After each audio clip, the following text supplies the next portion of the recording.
In this tutorial, I'm gonna show you how to make a tiling pattern. To start making your pattern, make a new canvas by pressing this plus button.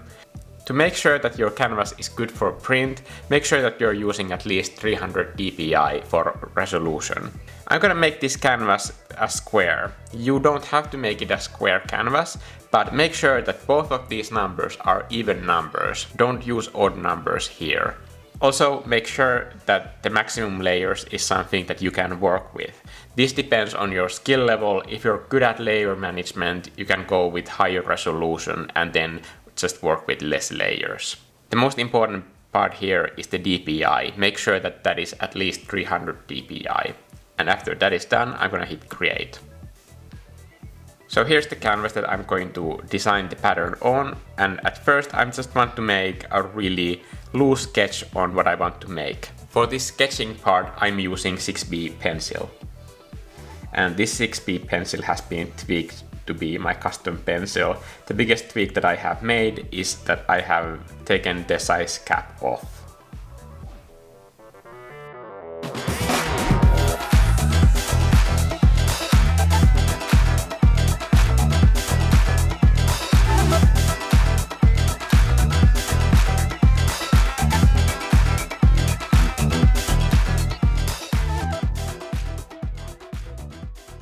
Now that I have my main elements done, I'm just going to keep this as a sketch as its own separate layer in multiply, blend mode, and I'm not going to be using this in the final version. It's just something for me to know what to do next. I'm just going to decide what kind of colors I want to have in this pattern. So I'm going to be working on that next. And to do that, I'm going to be using some very big blocky brushes.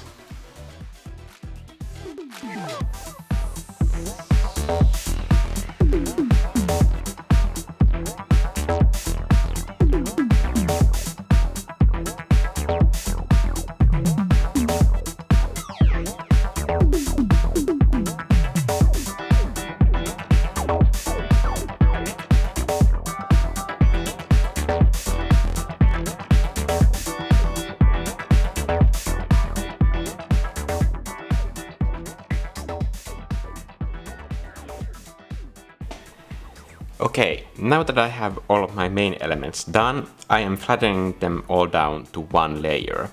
Note that you don't have to flatten everything down in one layer at this stage. If you want to use as many layers as you want, the restriction of the file isn't a problem. All you have to do in that case is just go into gallery mode, select your piece of artwork and then duplicate it. With the duplications, that allows you to exceed the Procreate file layer limit. So don't worry about that. You can use as many layers as you want, but for the purposes of this tutorial, I'm using only one layer to show this next part. But if you have multiple layers, you will have to repeat this process for every single one of your layers.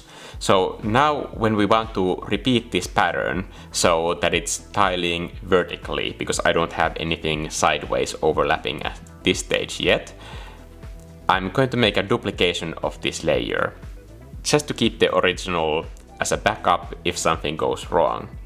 Now this next part is really important. If I try to move this layer, you notice that behind this sort of dotted line there is some empty space here, and that empty space will ruin the tiling if we try to attempt it at this point. So we are going to make a new layer, and this is just a utility layer. We are not going to use this for the illustration. And to make this sort of marks, I'm using this green color because there isn't any bright green in this illustration. So I will easily be able to identify that this is just a placeholder mark. And what I'm doing with this placeholder layer is I'm adding small dots to every single one of the corners. So now when I go into the layer menu and I swipe right on both of these layers, and that allows you to select multiple layers at once. Now when I go to the move tool, you will notice that it has selected the entire canvas as the area. But if I have just one element, the bounding box will cover only that area. So now when I'm doing this layer move trick, it will work.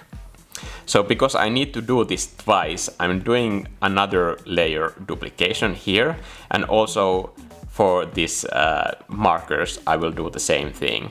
So first we will move this set in the middle. So I'm gonna swipe right on this layer, and that allows me to select both of these layers, and I'm going to move them up. Be very careful that you have all the snapping systems on that you want to have, and then notice that the blue line is signaling that I'm moving it perfectly vertically, so that I'm not moving it sideways. So I want to move it slowly so that it stays within that blue line. And as soon as I see a yellow line at both edges, this is very important. That lets me know that it has snapped to the center point where this dot here is, and that is the center point of this layer.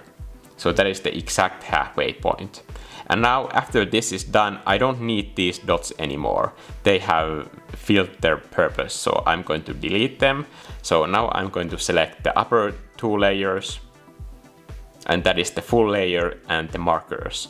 So now that both of those are selected, I'm going to repeat this same process, but now downwards. And you will see a thin yellow line here on the bottom edge when it's snapping to that corner. So I'm moving it down very slowly until I notice that that yellow line appears. Be very careful that you see both yellow lines at the top and lower half corners before you let go. It can snap to some other elements also, so be sure that you see that yellow line. And when that is done, I'm going to take out this temporary layer and then merge these two together. Now, because this new layer is going off screen on the top and bottom half of this illustration, I could repeat the same step without those markers, but only for moving vertically. There is still empty space on the left and right side of the screen, so I wouldn't be able to do this tiling horizontally without doing that utility layer of adding the markers to the sides. In that case, I would only need to add markers for here, because it only needs to go off on the right side of the screen. It doesn't matter if you put it here or here or here, just as long as it crosses this line where the left edge of the painting is and where the right edge of the painting is. Now, if I move this, I will see that it selects the entire canvas for the movement. But I'm not gonna do that yet. I'm gonna use this sideways movement later, so I'm gonna keep that as a backup net there. But now I'm going to connect this top and bottom half of this illustration to create this sort of like smooth pattern. And at this point, I'm very thankful for myself that I have left this much empty space here. As you can see, this sort of like wavy blue line is like very much off in this part. So because I have this much empty room, that allows me a bit of like leeway to correct that part. As I start that process, pay attention to how I fix and connect those dots here.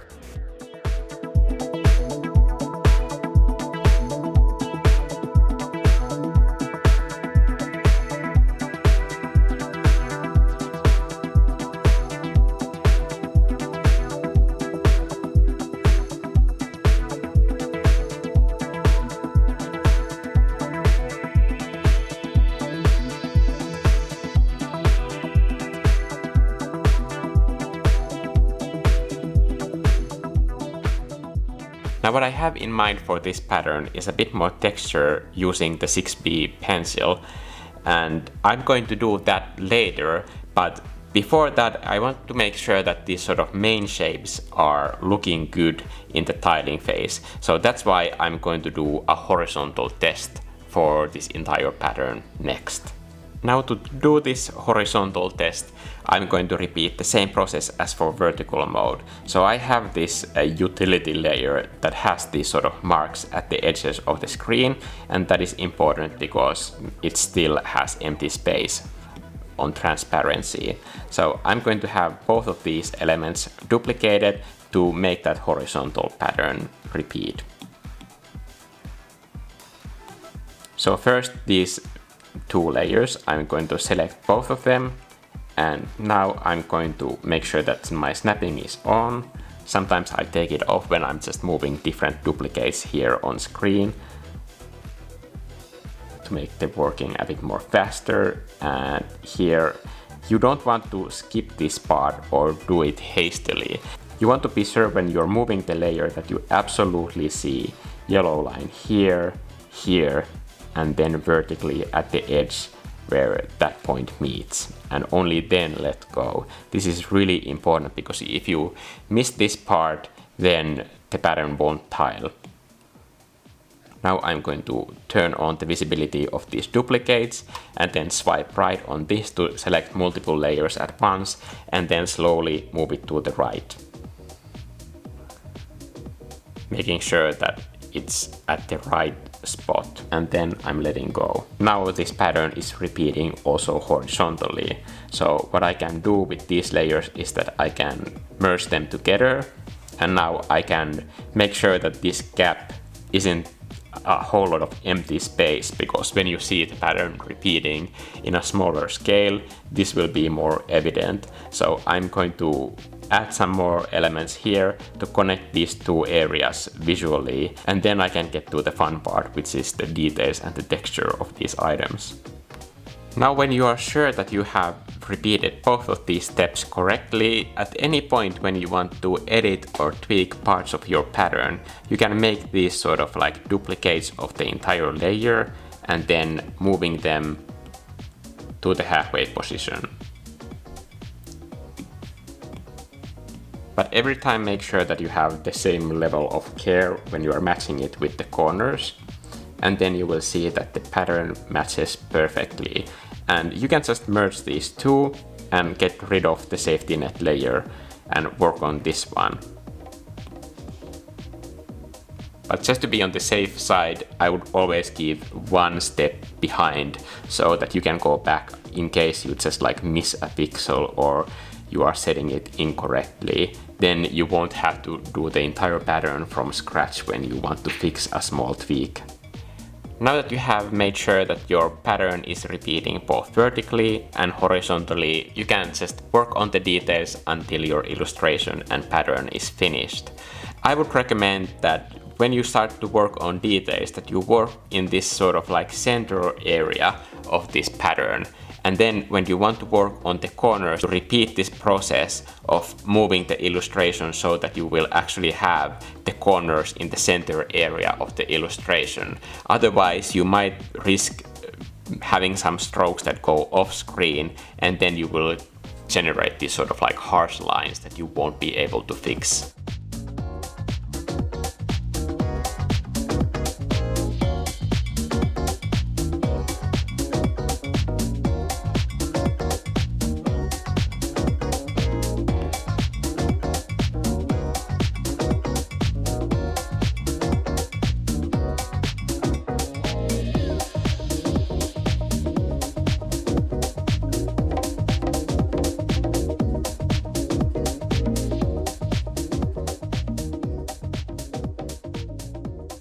Now one more thing before you finish your pattern. I recommend doing this. Going into the wrench icon and then to add and copy canvas. You will have to exit this menu and return back before you see paste. And now I have everything pasted on a single layer with the background there. Why the background is important is because now I can make a duplication and then select both of these layers, and what I'm now going to do is making sure that this pattern is working well as a print when I see it repeating several times. Now every print doesn't have to be designed for several repeats. This will just be based on how often do you want this pattern to repeat on a surface. So for example, if I wanted this print on a curtain, I would probably want to have it in a quite large scale and just have few repeats. So I'm just going to make small grid of these by first going here to uniform and making sure that I am scaling it uniformly. And now I'm scaling both of these two layers. And when you see it snap to the middle part, you will notice that it's now a quarter of the entire area. And now I'm going to grab just one of these instances and then slide it to the right, so I have one row of these repeats. Again, make sure that it is placed correctly, and just take a zoom in a place where you know that the seam will be. Now, because these are horizontal and they are repeating vertically, I can just make a copy out of this horizontal layer and place it above here, using the same snapping guides to make sure that it's in the correct position. And then I'm going to let go of it. And here you can see the print repeating over and over again. And here, if you see a section of the print that you don't like and you want to fix it, that's why I recommend always having these safety nets. So I still have the original high resolution version here if I want to tweak it, but this is just for checking the print repeat. And I think I'm going to use this print as my iPad wallpaper from now on, because I quite like this piece.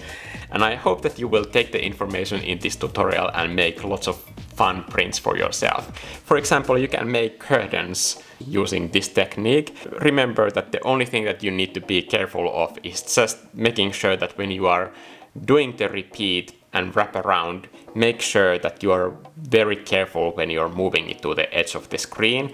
That's the only part where you can really mess this up. So always have a backup, and if you need it, make multiple duplicates of your Procreate file so that you have a safety net to go back to in case you mess up. Okay, I'm Mikko and I will be back on this channel with more painting and art stuff. Okay, see you guys in the next video. Bye!